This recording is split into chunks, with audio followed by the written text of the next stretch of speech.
Hi, and welcome to another episode of If I Speak. If you're new around here, don't forget to like, subscribe to our YouTube channel as well as our Spotify. Follow us on Instagram and Twitter as well. Guys, it's been a very, very long time. How have you both been? Kunal, start with you, man. How's the past 2 weeks been for you, really? Full of controversy, but then I'm good. How are you? Yeah, not bad, man. Not bad. Just getting through life, really, innit? What more can you ask for, innit? What about you, Nandu? What are you saying, man? You good? Good, bro. Just been working, Yeah, life in it. life, Apart from yeah. that, just chilling in it. Sick, man, sick. Yeah, and yeah, just before we get started and stuff, just like to say thoughts and prayers go out to the people that have sadly passed away in India due to COVID and stuff, and wishing everyone a speedy recovery that are people currently in the hospital right now. Hopefully this deadly wave in India comes to an end because it's really, really bad there right now. But yeah, just had to get that out there. And because we haven't been on here, like on this podcast for a while now, we thought this week's episode would be sort of like a waffling session. We'll just talk about what's happened because, to be fair, a lot has happened. To be fair, like regarding all of our teams. To be fair, not so much maybe Liverpool, Leeds, and Arsenal, but I think our three clubs. To be fair, a lot has happened. But I think it's only right that I go first, just because of the Nothing background. really happens with Leeds ever. So That's true. That's true. Unless if you just draw against the top six side and just put a story in it. It's start. They start. You started already, man. You started already. Anyways, let's go. But yeah, I'll kick this off then. To be fair, wow, what a 2 weeks. To be fair, beat Manchester City in the semi-final. Real Madrid, Also not Real City. Madrid as well. Yeah, have to say we beat Manchester City first. Yeah, beat Fulham as well, which was a big game as well. To be fair, considering it's Fulham and the amount of points we sort of dropped is kind of relieving that we beat Fulham. But the main result, man, beating Real Madrid, bossing Real Madrid as well. I said before we went on air and stuff that we should have won the leg at least 14-1 on aggregate. That's not even exaggerating right now because of the amount of chances we had in both legs. But certain man want to say that Chelsea were terrible, so I'm not gonna delve into that anymore. But just like to shout out Kante, like to shout out Mount as well, Edouard Mendy as well, Aspilicueta, Rudiger. Oh my god, the list is gonna go on. I'll shout the whole Chelsea Kante team. was insane. Yeah, Insane. I've said like initially when we got drawn against Real Madrid after they beat Liverpool, obviously that I wanted Kante. This is a game for N'Golo Kante to play both games, and it showed why because Real Madrid were never going to press us, and we needed a guy who's going to break up play, nick the ball, and carry us forward, and that's what N'Golo Kante did for both legs. So big shout out to him. He did really, really well in both legs. Even Timo Werner, man, this guy, man, he frustrates me, he excites me, and he makes me angry. He makes me happy, man. There's so many moods that go with Timo Werner, but he got the crucial goal, was fantastic as well, and I have to shout out Kai Havertz, man, as well. He was just like the second leg he played against Real Madrid, man. It was just insane. Like you can see why I sort of said he's world class / generational when we did our ranking the youth as well. Check that video out as well. We've done the ranking the youth as well, a tier system, so check that out as well. But Kai Havertz was superb as well, mocking Cruz, bullied Sergio Ramos. I know Sergio Ramos is old and he's come back from injury, but we paid 75 million for this guy, and we're starting to see more glimpses now of what he can do. And yeah, it's so good to be alive as a Chelsea fan right now, especially with how things went in December and January. Like nobody, not even myself, could picture us being in the situation we are today. And like, huge credit goes to Thomas Tuchel as well because he's changed a lot at Chelsea. To be fair, he's changed the philosophy. He's changed even the stuff they do in training. He's changed a lot of stuff on that as well. So big shout out to him as well. And yeah, just so gassed right now. I was so nervous watching the game as well. It's like we had chance after chance after 1-0. I was just like, oh my god, this is gonna end 1-1, isn't it? Like Benzema's gonna score, but yeah, he did nothing in the game. He had two shots, and Edouard Mendy with two great saves and stuff. And Edouard Mendy's, I'm gonna say this right here. I think he's been one of the signings of the season. I think just in terms of the Premier League and Champions League or whatever, all competitions, he's been superb in every game. He's only had one or two bad games, but he's made such a difference compared to Spaghetti Hands in goal, Kepa, who also kept a clean sheet against Man City. But I won't speak anymore on that. But But yeah, I'm just so over the moon still. Like, keep watching the highlights, man. That's how gassed I am. And yeah, I do feel somewhat confident playing against Manchester City in the final. I'll have to get Mehul back on there just because of his record on this podcast. I'm definitely gonna say to him, come back here for the Champions League final, before the Champions League final. We'll do a preview on that, so watch out for that as well. And yeah, enough about Chelsea, or should I carry on about Chelsea? Do you guys want to hear more about Chelsea or no? Nah, I think we had enough. I think we had enough. Fair enough. But Kunal, I'll go to you first then, actually, because it's been a strange old week or two with regards to Manchester United. You guys had the protests, which actually happened against Liverpool and stuff. The game was supposed to happen, but it went ahead because fans were on the pitch and stuff. I don't know if you guys have seen the video of the guy on top of the goal. He literally just yeah, that was the highlight of the thing, and that people did bicycle kicks and just people like I've seen like a lot of tweets. People sent me stuff that I've always wanted to score at the Stretford end, and then people just volley one there. But it was kind of hilarious. But yeah, what are your thoughts on just the protests in general and the game getting called off and being rearranged? I think that it was an amazing feat that was achieved by United fans, because we've been trying to show the Glazers and the world that we need to be heard. And we've been, first of all, it was a massive feat just because this is the biggest game in the English calendar, United against Liverpool. And we managed to get it called off. And it did hurt the Glazers' pocket because they didn't get the TV money and stuff like that. So this will definitely spark some conversations, and this was bound to happen because if you guys know, there was a fan forum from United, and none of the members from the Glazer family showed up. It was only Ed Woodward and a few staff members. So none of the Glazers showed up. So this was bound to happen, and this outrage has been building in us for the past 15-16 years. Even though I haven't followed United for the past 16 years, I started in 2007. So this hasn't been happening since 2005, basically, since they took over. They've taken out 1.5 billion from the club, which is more than what Tottenham's new stadium is worth. So you can imagine what could be done with that kind of money. And it's only been taken out of the club. I guess Abhinav shared image on our group chat the other day where Man United were bottom in terms of the owner's spending. Oh yeah. Basically, the money has gone out of our club. The Glazers haven't put anything in. So this was supposed to happen. And for the past 7 years or 8 years since Sir Alex Ferguson has left, we've been nowhere near where we want to see our football club. And it was just a massive achievement. Seriously, the only reason that we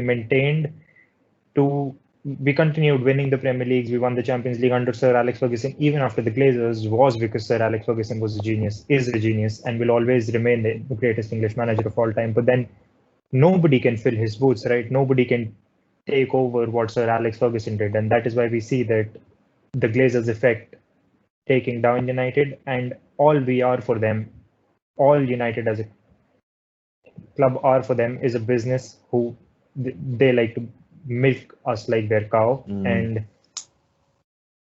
the only way that we could make ourselves heard was by hurting their pockets, and we did that. So I'm glad that it happened. Do you think another protest will happen then? So say your next home game, I believe, is it Leicester at home? I think that's your next home game. Do you think the same thing will happen then? Do you think another situation will happen like that? I'm not sure if it will happen on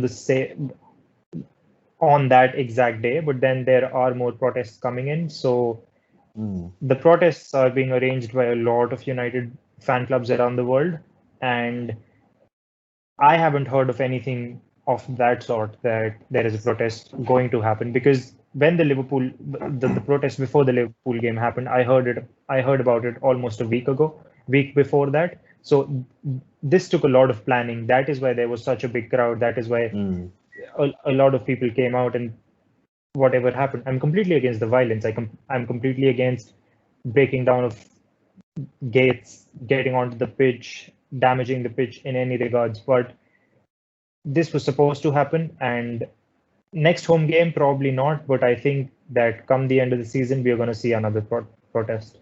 That'd be interesting, but I don't know. I'm just trying to think. Do you think the Glazers are going to walk then? Do you think that's it for them? Absolutely not. Absolutely not. Do you think they actually leave now? Absolutely not. No, they're not leaving. Our value is increasing, and it has been increasing since they've taken over.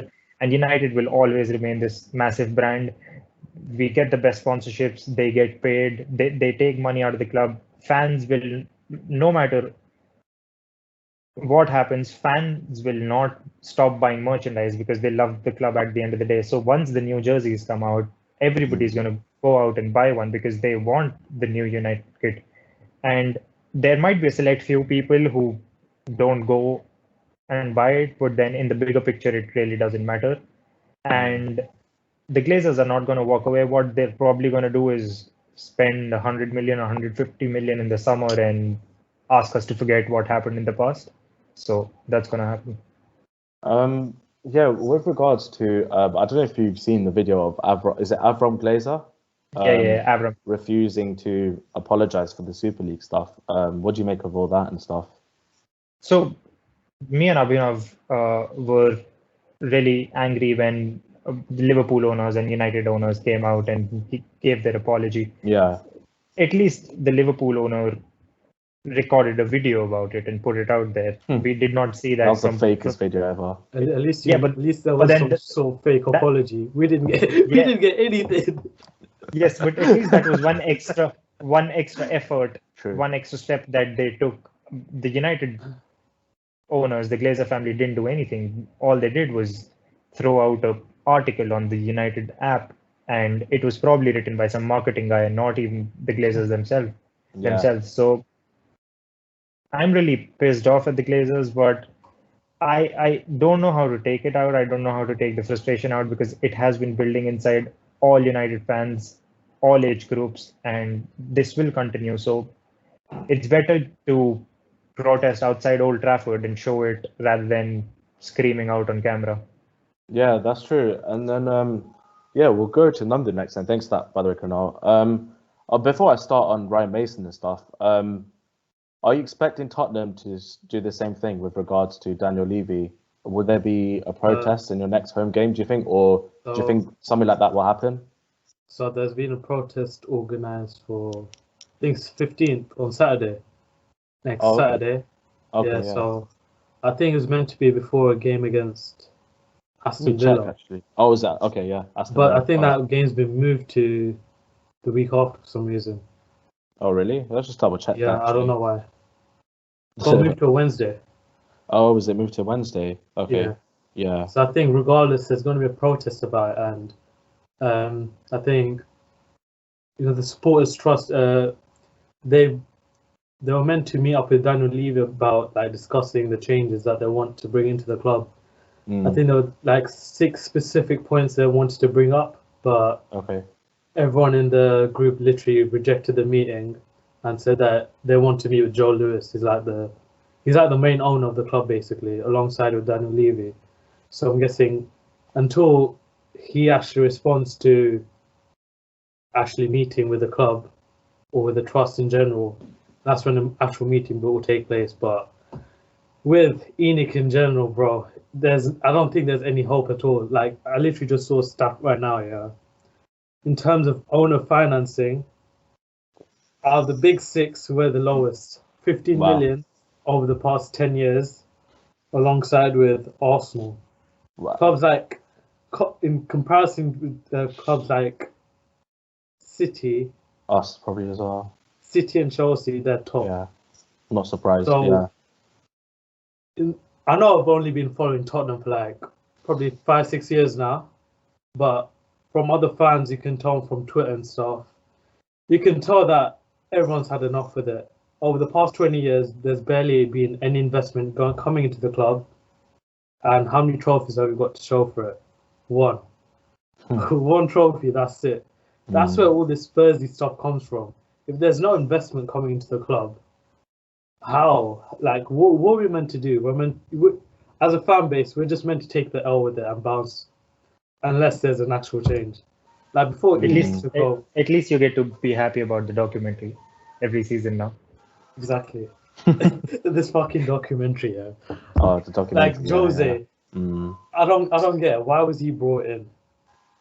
Like we'll get on to Jose in a sec because obviously we'll bring that up later on. We'll bring it up later on. Yeah. Before Enoch took over, like the club was somewhat successful. There'll be a trophy here and there in it, but compared to now, it's just we're title pretenders. Like we're up there for no reason, basically. We're the big six for no reason. Clubs like Leicester, they've got more reason to be up there. Just look at how their club is run. It's nothing compared to a joke that we are right now. But I don't think anything's going to change within the next 20 years. I don't think anything's changing unless that's a bold claim. Unless Joe Lewis leaves, or he's just dead.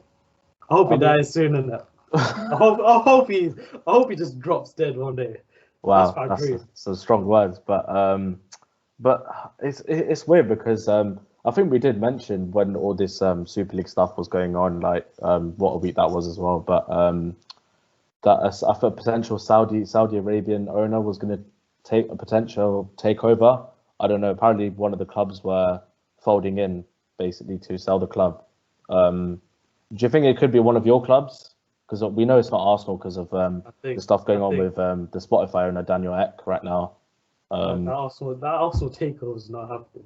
If the Newcastle takeover didn't happen, what makes you think that the Arsenal that's what I'm kind of thinking. It's like I kind of deeped it. It's like fair enough, the Newcastle takeover didn't happen for whatever reason.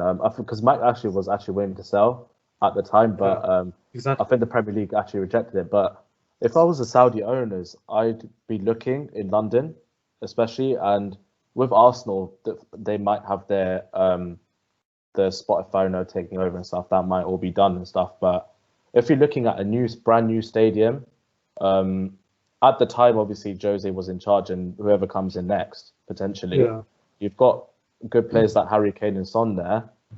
I could genuinely see one of those Saudi owners that were meant to take over Newcastle maybe do a Tottenham takeover just because of the location, the stadium, and the caliber of some like world-class players that you've got in your team. Yeah, I mean, out of the top six, I think the two worst owners in the league, the Glazers and Enoch, they're the worst. They're not gonna sell. What makes you think that they're gonna sell? No reason at all. I just think sorry, go on. Like Enoch, they're an investment group. They literally got the club for investment. That's pretty much it. So if a Saudi guy comes along and says, "Oh, we want to buy the club," that's not happening. Yeah, I mean, like in regards to that, but I'm just thinking with all these protests going on, say if it boils over the edge, say how it did with Manchester United, for example, and it keeps on going for, let's just put time frame for about, okay, let's just say about 6 months. It happens for 6 months, for example.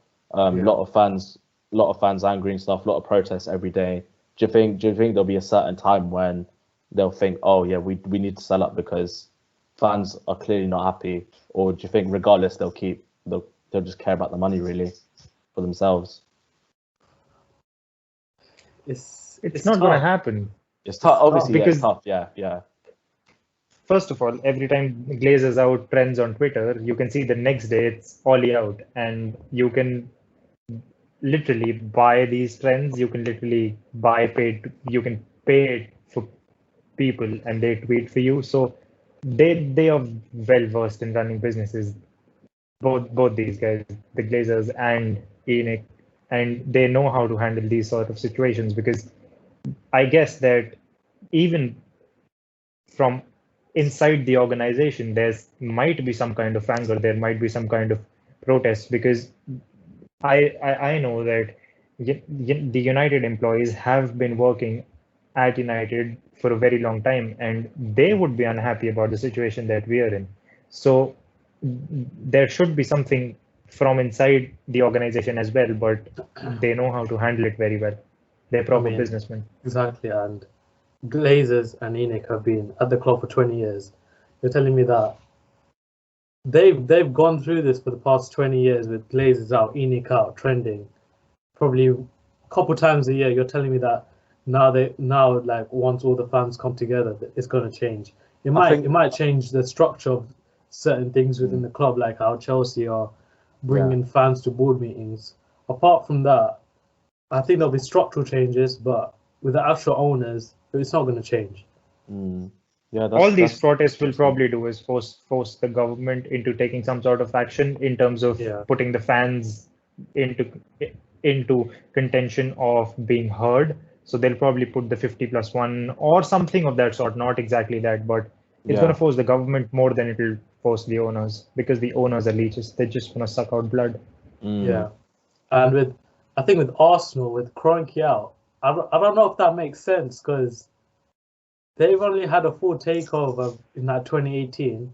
Since then, they've actually been spending on players as well. Like, they're telling me that, the Arsenal way is dying. Let's face it, once they moved into the new stadium, all of that was pretty much dying out anyway. So, Kroenke out, it just doesn't make sense to me as well. I mean, like, I think from an Arsenal perspective, they're frustrated because of the lack of investment from certain years where they could have strengthened. But that investment's coming through now, though. That's true, to be fair. But I just think it's more of like a history sort of thing where they didn't spend like 05 days, 06 days, whenever they took over. And then obviously when they were close to winning the league as well in 2015-16 as well, they didn't spend basically. So I guess from their perspective, from their perspective as well. I guess you're all in similar boats really with your owners. Apart from us really in Manchester City, we're pretty, like I've already said with Roman Abramovich, it's always a love-hate relationship. It's like we all hated him. The guy loves Chelsea. The guy loves football, and it's his nothing else matters. That's it. He wants to see Chelsea at the top, even if the profit is less. Even if it's like we saw Frank Lampard, how ruthless he was with him. So that basically sums that bit up. But I just want to get your thoughts on it. It's quite interesting, to be fair, but we'll see what happens. But Nandi, what have you made of Ryan Mason as manager so far? It's been 4 games he's managed, or three or four? His third one just passed. Yeah. So the first game, it opened my eyes a lot, because obviously I've always been Mourinho in until probably the last 3-4 games where I started doubting everything. But the first game in, I'm like, the terrorist football is gone, and we're actually playing attacking football. It just makes me doubt like whether the last 1.5 years of Mourinho has been a total stagnation of the whole squad. Whether if we actually, I know people are going to say we should have kept Poch, but I think that cycle was already over with him.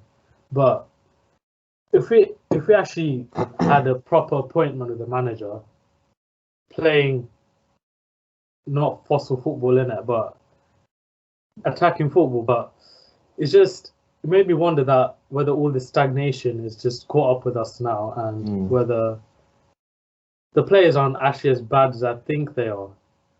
Like, it's probably the same thing with under Lampard. Everyone probably thought that squad is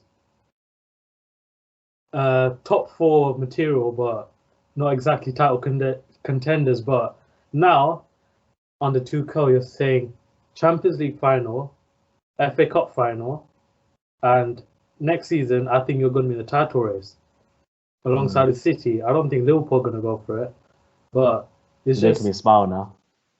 I said it a couple of days ago. You two are going for the title, but it just makes me think that a manager makes a big difference. 100%. So I think this next appointment is going to be vital to see where the squad can actually go, because there's a whole bunch of managers listed with us. Conte, for some reason, I don't see why he would join us after winning the league with Inter. I mean, think about it. Eriksen has left. He's won his first league title since leaving Ajax. Trippier, he's in a title race right now. So these players know what they've been doing leaving the club because they know how the club's been run. There's been no investment. I mean, during the 2 seasons where we were actually at the top, we should have invested into the club. Instead, we went 2 seasons without spending anything at all. It just shows that Poch did miracles with the squad. And now that I don't know who's going to come into the club, but it has to be a similar way now. Because if there's no investment into the squad, the manager has to do wonders with us. Before we get into the manager, potential next Tottenham manager and stuff, we'll have a just quick chat about that. What did you make of the Carabao Cup final? I didn't watch the game. I was at work. Or what did you make of whatever you watched? I saw the highlights, but I think the team choice was not good at all. Winks shouldn't have been playing. I don't know if Kane should have started that game. But do you think Winks played because obviously Ryan Mason, Harry Winks, and Harry Kane all grew up together in the sense where they all came into the squad together? Do you think that's why he has his favourites, or do you think he generally rates Winks in that position? It could be that, but what he said after the game was that he wanted a more possession-styled play from us. But I don't know. It could be that as well. But it makes sense to play Winks if you want to play possession-style football. But you're on a cup final. You want to go all out, no matter what. You go all in, or you just take the beating by City, because regardless, City are a much stronger side than us. And if we're not going all out against them, what's the point of playing? There's seriously no point in playing the final at all. But then can a manager impose those kind of tactics just in 1 week, overtaking of the squad? Exactly. That's what didn't make sense with me at all, because with sacking Mourinho 6 days before the cup final. What's the point of that? To save money? I think it's just the Super League stuff with everything that's going on. Daniel, some people said it. I actually think it's true. Like, not many people are going to care because with all the Super League stuff, like the Jose Mourinho news, like no one cared about it. Second or third compared to the Super. That's how big the Super League news has been. So in that sense, it's a bit difficult. But just touching upon the potential next Tottenham manager, I'll start with Kun actually. Who do you think it could be, or if you got any candidates that could take over Tottenham? I think that they're going to go for Allegri, even though Juventus want him. But I think they're going to go for Allegri. Juventus want him. Juventus want. Oh, they want him back. They want him back high up within the club. Yeah. Oh, I see. Okay. Not as a coach. Right. Oh, okay. So Pirlo continues as a coach, but then they want him on the board to right, okay. Basically rejuvenate Juventus. Yeah. So because they've been nowhere this season, but I think that Tottenham are going to go for him because there is no other good manager out there who's available and who basically gives you the assurity of getting the squad in a better place than Tottenham are right now.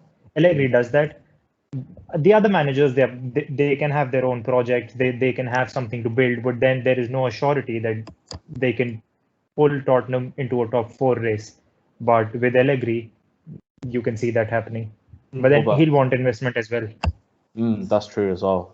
Will you get that investment? That's another question. But Nandu, what do you think? I've never really thought about Allegri. I don't know much about him as a manager, to be honest. I haven't really watched Juve play like that, so I can't. I mean, he's won league titles there. To be fair, I mean that's just what the stats show. He's won a lot of stuff. He's won, but can he have a team with no budget at all? Like we're not going to bring anything to the club. Who else? But do Juventus have any budget? They sign players for free. Exactly. That's true. But that Agnelli guy's quite rich, isn't he, as well? Juve have got a lot of money, to be fair. Because I think Aaron Ramsey's on 500k a week or something stupid like that, approximately. But I'll throw some names at you then. So obviously the two sort of main ones are Scott Parker and Graham Potter. Those are the two that have kind of front runners, or more Scott Parker than Graham Potter. But who would you take out of those two if you had to? And Sarri, obviously, I think Sarri's been linked as well, isn't he? So Sarri, Parker, and Potter. I think 3. Sarri is not coming back to the Prem. He can't smoke on the field. That's true. My guy's gonna be chewing on his cigarettes. Yeah. I don't know, because I'm genuinely not excited to see who's gonna come in. You're not? Okay. I literally don't care who's gonna come in. I want to, because regardless, there's gonna be no investment into the squad. So regardless, the manager's gonna go within two to 3 seasons, and this whole cycle is gonna happen again. So if you have to pick one, I'm trying to get an answer out of you. Yeah.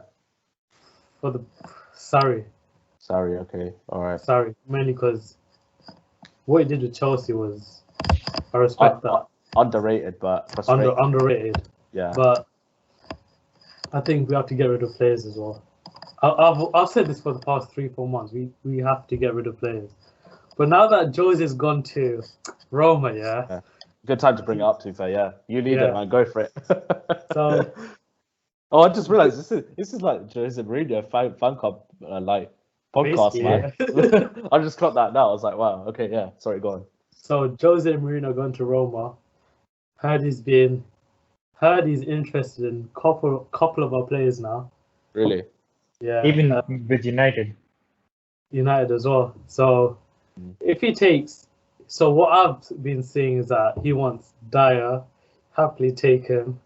He wants Lamela, happily take him. Wow. He wants Højbjerg. Unless if you come with me for a big fee, you can take him. Mm-hmm. And what was the last one? Lucas Moura. Oh, Lucas Moura. I'll keep Lucas Moura, but the rest you can all go. It's just weird seeing Jose Mourinho managing Roma. Like, I think he's finished. He's finished. I mean, like, he's just taking the opportunity because it's paying him well. His money is. That's true. Yeah. That's true. I think that the pressure will kind of be off Jose now to sort of deliver because of the level of club Roma at right now. Because if you compare, because Tottenham top 6 obviously team, Chelsea top 6 team, United top 6 as well. When he was at Inter, they were obviously at the top of the time. Porto top of the time as well. Now with Roma, they're sort of like a 7th or 8th place team, so there won't be that expectation of Jose winning trophies there or doing well. So in that way, it's something different for him. So I could see him doing well, but I don't think he definitely won't do the double. He definitely won't like do what Jose did before. He's not the same person anymore. But But what I'm thinking is, if say the Roma board see that Inter won the league this season under Conte, they'll probably have this false hope that Jose can do the same thing with us, give him a little money for the next, maybe, how long was Conte there for? Inter or Inter, yeah. Not sure. Is it been 3 seasons? I guess 2 or 3. His contract was for 3 seasons, so something like that. 2-3 seasons. I reckon Roma are gonna have this false hope. We can get Jose to deliver us with a trophy, win a trophy, draw as well. Will you actually be upset if he delivers a trophy at Roma but not at Tottenham? I genuinely don't care. I don't care. Do your thing in Italy. I don't care. Just don't come back to the Premier League and stink up the league. Just don't do that, please. But it's weird because he. I think like he sort of gave a hint as well, like 2 hints I'll say. One of them was quite jokes, but then you realize it when he posted all his achievements on Instagram. Yeah. Then people say he posted his CV. I was like, right, okay, that was one hint. The other hint was when he signed for TalkSport, or he's still signed for TalkSport, but he only did it for the summer. He's only doing it for the summer for the Euros. Yeah. So I was a bit like, why is he only doing it for the summer? Why not long term? So I was like, surely he's got something going on here. But then nobody expected Roma, which is just mad, to be honest. It just came out of nowhere as well. Yeah, Randy Orton vibes, bro. Out of nowhere, innit? Undertaker vibes, man. Lights off. That's it. Yeah, that's it. Just out of nowhere from Fabrizio Romano. That's it. Just puts it out there. And you as well, to be fair. I think you told us first. But yeah, Kuna, I know you love Jose Mourinho a lot, so I'll let you have your say on Jose, man. Oh, I'm pretty sure that Mkhitaryan and Smalling are dreading being at Roma right now. And I'm also hearing that Jose wants Mata, really? and De Gea, so Yeah, I he saw the can same happily thing. take Really? Wow. Matic. He can happily take Matic. I'm skeptical about Mata because even though he's not in our first team, I think that he's really good around the squad. He's a really I good wish we squad kept player, him, man. I wish we kept him. He was so good, and man. he keeps the mood really good around in the squad. And with De Gea, it's not happening because they can't afford him. First of all, they won't have anything to pay in his transfer fee, and let alone his 350 I grand a heard it's a week long wages. signing. I heard they want Even him if it's along. would David De Gea want to go out on loan? And plus, with Wow. United, what I can see right now, with Oli putting his foot down, like we saw that he let Alexis Sanchez go, even if it was for free, and Yeah. he let all these players go. So I don't think that Oli would sign off on a loan deal where United are still paying De Gea, because that takes out money from his transfer budget. So Oli is being ruthless, and he won't let that happen. Plus, with Jose, he can probably get Roma back into the Champions League, but I don't think that he's going to do anything else apart from that. Uh, He's completely finished. He'd probably win an Italian Cup in the next 5 or 6 seasons if he manages to stay there for that long. But he's never been at a club for 5 or 6 seasons. Probably 5 months is the right time frame for him. But I have to ask this as well. Do we all like Jose Mourinho then? After he's managed all our clubs, like he's gone now from everywhere. I don't know what you guys think of that, but he's a obviously funny guy. Nando's gonna. He's a funny guy, but I beg you, don't come to the league. Don't stink up the league. I beg you, because that 3 or 4 months was depressing. Now I want to say sorry to Kunar for saying that. Oh, Jose's not finished, all of that, because Wow. bro, that Big 3 to 4 apology. months was depressing. It had me believing that the squad is terrible. Do you know what though? I think It most might of us not even kinda be did. terrible. Because like I think most of us, or not most of us, but even I thought like your trophy drought was going to end. Like, I didn't think you guys were going to win the league at all. I thought you'd at least win the FA Cup or Carabao Cup with him. You could have if you kept him. Like obviously we'll never know now, which Yeah. is, I'm sure Spurs fans will be annoyed at that. But yeah, with Jose, with us, man, I've always said like it's weird as a Chelsea fan with Jose because he literally made his career at Chelsea. He achieved so much. I still think he loves Chelsea to heart because I remember one time he was like, "Why are there no pundits for Chelsea?" And he's like, "When I retire, I'm going to become a pundit for Chelsea."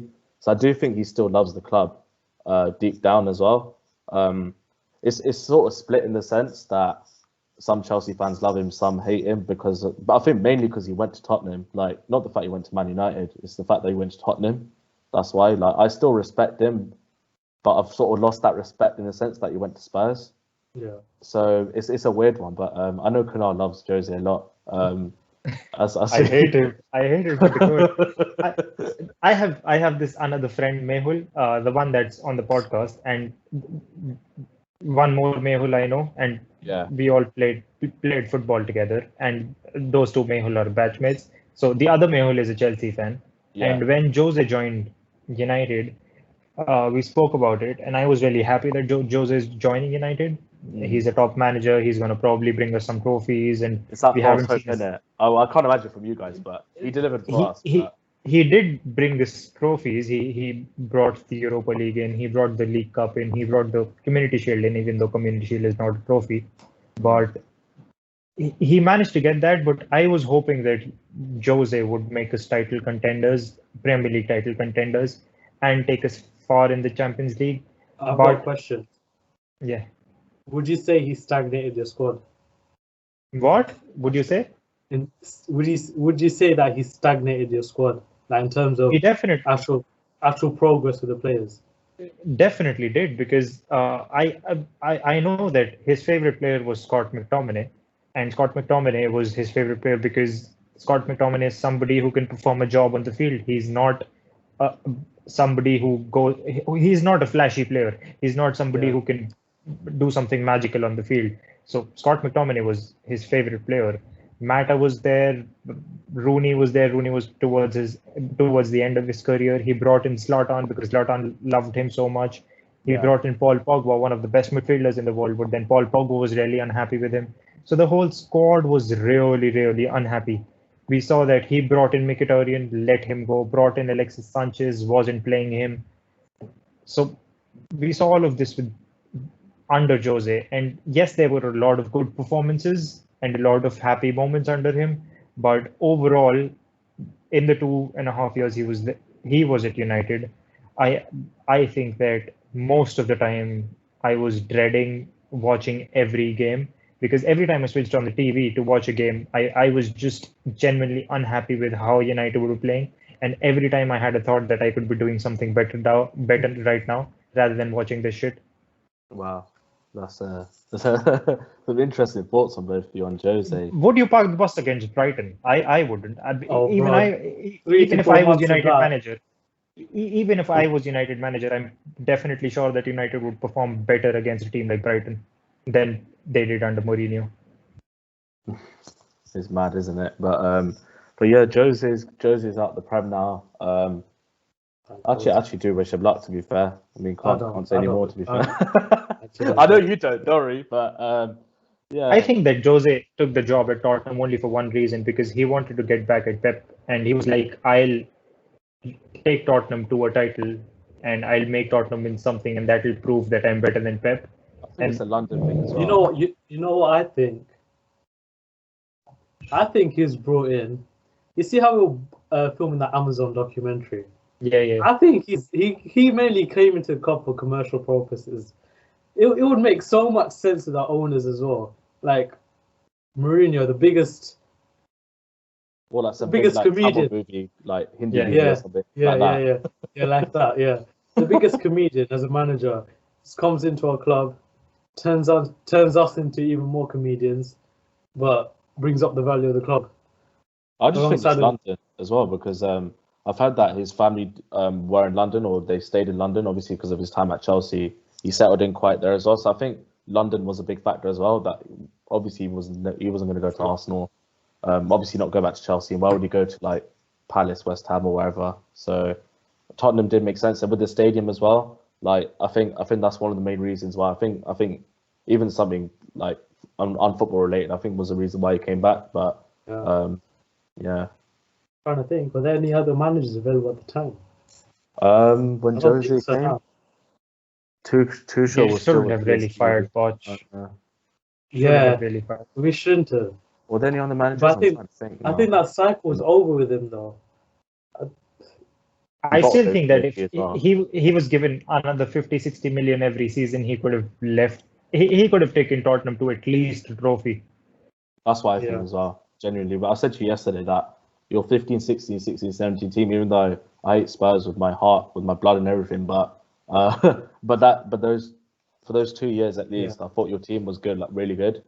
But it's just need to add on. That's why I sort of say like Arsenal fans are kind of annoyed with Kroenke in the sense that they were good. They were decent, but they could have added more and more to it. Yeah. But like where we spent nothing at all. If we at least brought in a couple players, not big name players, young players into the team. Now I don't think anyone broke into the first team at all with them. At least break through a couple players in it. If you're not going to sign anyone, that didn't even happen as well. So I think it's both down to Poch and the owners, because I think Poch's decision making was a bit poor at times. Like even against PSG, I thought when they lost to Man City as well. Like I think it's key moments. He bottles it really, but he doesn't have that mindset of change. Yeah, experience as well. He doesn't have that experience of changing things potentially. Like I feel like he's quite stubborn in the way he plays. Yeah, that's another thing as well with Poch, because he's got quality players in that PSG team. Like I thought in that first half against Man City in the first play, they were amazing. Like I thought they'd slapped you up, but obviously the oil tapped down on us, Kunal would say,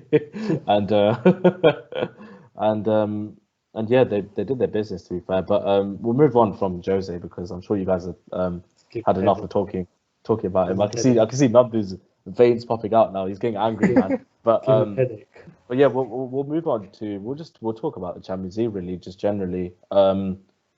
Who's winning it then? City or Chelsea? Who's lifting the trophy?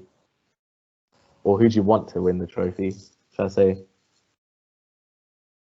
It's tough. I'd say I want Chelsea to win, but then for me it's going to be a very nervy game like the FA Cup semi-final. But I said on the group chat before the Chelsea game, that the only team that I can see beating City in the final is Chelsea. I couldn't see Real Madrid beating them, even though I predicted that Real Madrid would be in the final. But when City went through to the final, I thought that there is only one team that can beat them, and it's Chelsea. What about you, Nandi? What do you think? I think Chelsea might edge it somehow. It's definitely not going to be easy by any like. Yeah. I think Pep in finals and City in finals, you can't. They're a different team compared to when you're playing in the league. For example, we've got them this weekend and stuff. It's their first ever Champions League final, so they'll be up for it. Like, yeah. I don't know. Tough one, man. Could go either way, to be honest. It's going to be obviously a very nervy game, but I don't. Oh, mate, I'm not gonna have my phone on me that day. I'm just I can't. Do you know what it is? I'd rather we. It's annoying saying this, but I'd rather we go out earlier than lose in a final, because losing in a final, you're like that close to winning it. Yeah. And then you just no, it's the worst, man. It's the worst feeling. But do you think that the players have bought into what Tuchel is doing right now? Because all of them seem really happy, and all of them seem to be performing really well. They want to give everything on the pitch. So if that happens, Chelsea can edge it. I think 100%. Because with Conte, we know these players have played the system before, like Rudiger, Christensen, Azpilicueta, obviously, Kante.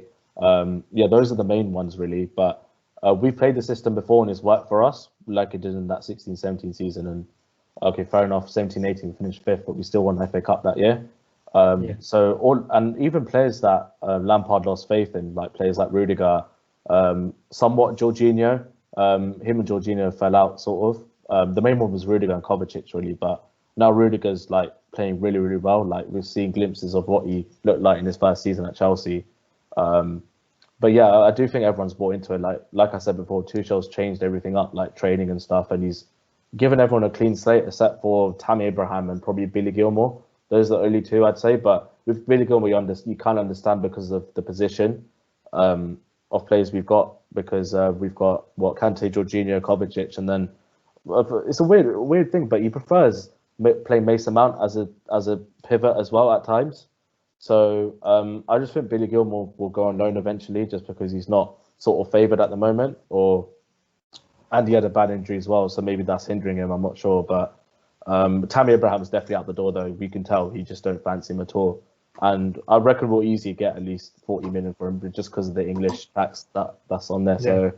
So which will be good for us. We can spend in other areas because next season will be interesting, to be fair. Like if this carries on the way we are, then yeah. But I just worry about when we go a goal down. I don't think we're capable of coming back basically, or breaking teams down, because we're really bad at that. So, and if you notice as well, like we've always won games when it's been us scoring first. Like it's rare that you see another team score first and we come back. It's really rare that happens. So yeah, it's all looking good for us, to be honest. But yeah, we'll go into the Europa League then as well, because that's obviously another big competition for obviously yourself, Kunal. You're pretty much through. I'll just throw the question at you. Who would you rather face, Villarreal or Arsenal? I don't mind, because I think that we're going to beat them both. We're going to win the final, and I know this, and I'm really certain about this, even though anything can happen in football, and this might come to bite me in the ass, but just because of what we've seen under Ole, the team has been progressing.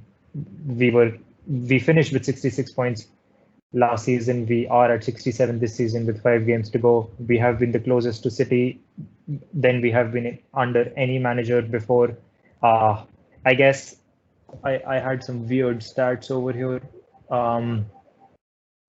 Yes, so under other managers, under the previous 4 managers after Sir Alex Ferguson, sorry, 3 managers, that is David Moyes, Louis van Gaal and Mourinho, we scored 5+ goals in 4 games. That's it. And under Ole, we've done it 9 times. So in a specific game, so that's 5+ goals in 9 games under one manager alone. And Ole has been bringing this attacking football philosophy into our club, which we loved under Sir Alex Ferguson, and we can see with United that they can turn it around. They might perform bad for the first 20 minutes, first 30 minutes, even the first half. They might be a goal down, they might be 2 goals down, but whenever they come out in the second half, whatever happens in their dressing room really motivates the players. They come out hungry, they want to win, they want to challenge. And with the quality of the players that we have, usually we manage to get the win. So in the final, because we're basically through, I don't see Roma beating us 4-0 today. No, so maybe Jose was in charge. Yeah. So if we get to the final, I think that Ole is the proper manager for a final. Even though tactically he might not be that strong, but the man management required for a final, Ole has it. Yeah, that's interesting. And Nando, what's the verdict on the end of the season for you? What's your genuine question? What's the target for Tottenham right now? Is it target? Pray that. Is it like Harry Kane get the golden boot or something like that? I don't know. Pray that the other teams drop points and that we somehow make the top 4. Let me check the table actually, because I don't know if it's that tight, but let me look. So we've got West Ham on 58 points. You're actually 2 points behind West Ham, ahead of Liverpool. Obviously, you've got that game in hand against Man United. Yeah, is it all about cementing Europa League place or Champions League place, or do you still think top 4's on for you guys? I'm going to keep asking because everything's so tight. They're like, you're only 5 points behind us, so let me have a look. And things could change. You never know. I think it's still possible because we still got to play Leicester towards the end. Leicester's the last game for us. Yeah. I think that game's going to be key for us. If we do win the rest of our games that we do have, I think hopefully if Leicester do drop points, if West Ham drop points as well, I think that's the only way of going into the top 4. But to end the season, I just want to see some style of football to be implemented by Ryan Mason, because if he does somehow take over next season, somehow if he's our permanent manager, which I don't know if I'm against or I'm for at the moment, because it's only 3 games, 4 games. Regardless of who we bring in, I don't think it's going to be a big difference for us. So if Mason is going to stay for next season, I want to see more confidence from the other players that probably weren't playing their best football, like Bergwijn, Doherty. There's some other players as well, but probably can't name them right now. Dele as well. So if he does stay, I think them players have to step up quite a bit going into the next season if they want to stay at the club. But I don't think right now there's any real expectation at all. Because what about against Leeds then? You guys got Leeds this weekend and stuff. What are you saying about Leeds? Leeds, I think. What's their form been like? Do they? To be fair, lose the last game? To be fair, they've drawn quite a few games against the top 6. Wow, great results. Oh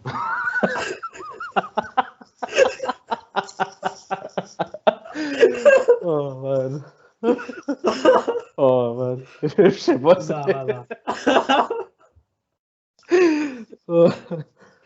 Their right back has also scored 2 goals in the league. So. Wow. Amazing. Yeah. Our good relegation side. Wow. Actually, promoted side. Yeah. Jokes aside, yeah. I think it'll be a tight game. Obviously, Leeds will be all over us. I think obviously our defense is the main weak point in the squad. So I think we just have to go all guns out, just go all out in it. On 3. Gareth Bale obviously last game he got good hat-trick. So I think what Mourinho did was criminal with Gareth Bale as well. I know that he wanted to. Mourinho lives in this guy's head rent-free, my trust. Yes, exactly. I think it was criminal to leave him out for that many games, even though the match fitness was in there. Obviously, he'll be getting his cameo appearance for 20, 30 minutes, but there'll be games where like he's done well, but he's not in the squad. Like the last game, I know it was Sheffield, our relegated side basically, but compare that game which Gareth Bale had to all the other games. He wouldn't take on anyone. He would literally just run onto the side, outside foot it for no reason. I don't know where that came from because before he rejoined us, I don't think that's ever happened. He would never outside foot it. He'd always take someone on at least. So I think what Mourinho did is criminal. Bergwijn as well, he can't take on a player. So, yeah, Mourinho lives in my head rent-free. What's the score prediction for the Leeds Tottenham game? I'm going to say 3-1 to us again. 3-1, okay, yeah. I can see that happening, to be fair. We're technically playing home again and that. Home ground and that. Home ground, yeah. Ross, yeah. That's jokes. What about you then, Kunal? You guys have a lot of games coming up, actually. Yeah. You've got Villa, then you've got Leicester, then you've got Liverpool after. Just give me a brief overview on the games, really, and what your score predictions are. A busy period. We have a game tonight, so that's 4 games in 7 days, and I don't think any squad in the world would be able to cope up with that in terms of winning all 4 on the bounce. Apart from a Bayern Munich or a City, I would say, because I don't think so. Even then, 4 games is a lot, man. Like, even if you're rotating, like even they're rotating. It is, but then those are the only squads that have a chance of winning all 4 in a row. Yeah, true. So with United, what I can see is us dropping points in the Leicester game. I think that we're going to win against Villa because we're going to rest a few players tonight and we'll have a fresh squad in for the Villa game. And then against Leicester, I think that just because they are going for a Champions League spot, they'll also be ready for the game. And with United, what I can see happening is just because the Liverpool game is right off 48 hours after the Leicester game, I can see that Ole is probably going to rotate for the Leicester game as well. So I can see Leicester taking a few points off us. Maybe a draw in that game. A draw is perfect, really. Perfect result. But obviously, go on. Yeah. And in the Liverpool game, I don't know why. I thought that Liverpool were going to win against us if the game did happen at the right time. But now that it's postponed, I think that United are going to edge it 1-0. Yeah, do you know what? It'd be interesting because say you do drop points, like I mentioned earlier, against Leicester and Liverpool and potentially Villa. Would you be worried if only if Leicester and Chelsea capitalised on catching up to you guys? Would you be worried potentially? Because fair enough, you guys have got an edge over Chelsea. You're 6 points off, but 2 losses and 2 wins for Chelsea could change that just like that. Yeah, but then that's 4 games, so there are only 5 games left for us and 4 games left for you.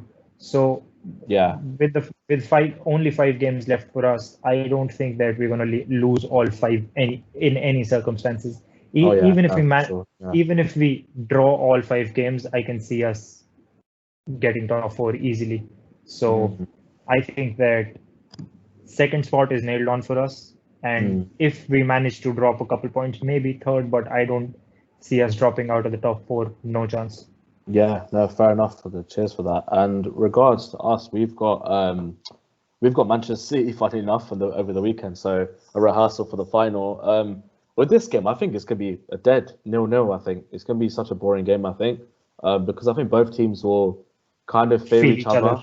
Exactly, yeah, fear each other, yeah, as well. And they'll be kind of in that party that party mood in the sense that they've reached Champions League final. So I could see this being a boring 0-0, or I could see City edging it or us edging it. I don't know. Depends on how much we rotate and them obviously as well. Don't know if Kovacic is back for the game actually, because he's one player we need for Manchester City. As much as I love Kante, I don't think I don't think he would be able to handle Manchester City, just because of the way City play. Like I've always said, like games at Real Madrid are made for Kante, where to nullify players that stay midfield and don't make any runs forward and stuff and play around. That's where Kante is really good. He's literally good at just chasing the ball and stuff, and he's everywhere. He does everything, but when he's being pressed, he's not the best. His passing ability is not great. Like it's not a Kante slander at all because he's like amazing. He's a Chelsea legend. I'll say that right now. But we need Kovacic back, especially for the final. I'm not sure how long he's out for. Still waiting for Thomas Tuchel's press conference, which happens soon, I think. But we need him back, really, Kovacic, because he's vital. I've always said Kovacic and Jorginho work better than Kovacic and Kante or Kante and Jorginho, just because of the chemistry and relationship they have together. But yeah, but then we play Arsenal as well, I think, next Wednesday as well. So that'll be an interesting one, actually, because depending on if they get through, it could be a good time for him because they might rest some players. But at the same time, if they don't go through, they might just chuck a load of kids on basically and experiment, really, which I could see happening. Or yeah, but it's playing Arsenal, so it should be fine. But I'm not gonna get too confident because of what happened in December. Arsenal's always a dodgy one with us, to be fair. Like this sort of our bogey team, but yeah, you just never know London derbies, to be fair. But those are our games, and then yeah, this top four race is just mad because West Ham are 3 points behind. That could all change if we lose to City and West Ham win. Oh, you're right. Yeah. I was trying to hold it in and then just went out. Or do you think I chose it or something? Oh, you joker. But yeah, West Ham are 3 points behind. Spurs obviously 5 points behind. Liverpool game in hand as well. So it's definitely not done yet. But top four is definitely not done yet. We have to capitalise on everything possible right now. And then obviously we've got the FA Cup final coming up soon as well, which I believe is in 2 weeks, I think. So that's something nice to have as well. But yeah, any other final thoughts, guys, before we wrap this up? Oh, no. Yeah, double down on that. Fair enough. But yeah, thanks for jumping on anyway, guys. Don't forget to subscribe to us as well on our YouTube channel, as well as follow us on Instagram, Twitter as well. And yeah, we'll see you guys next time.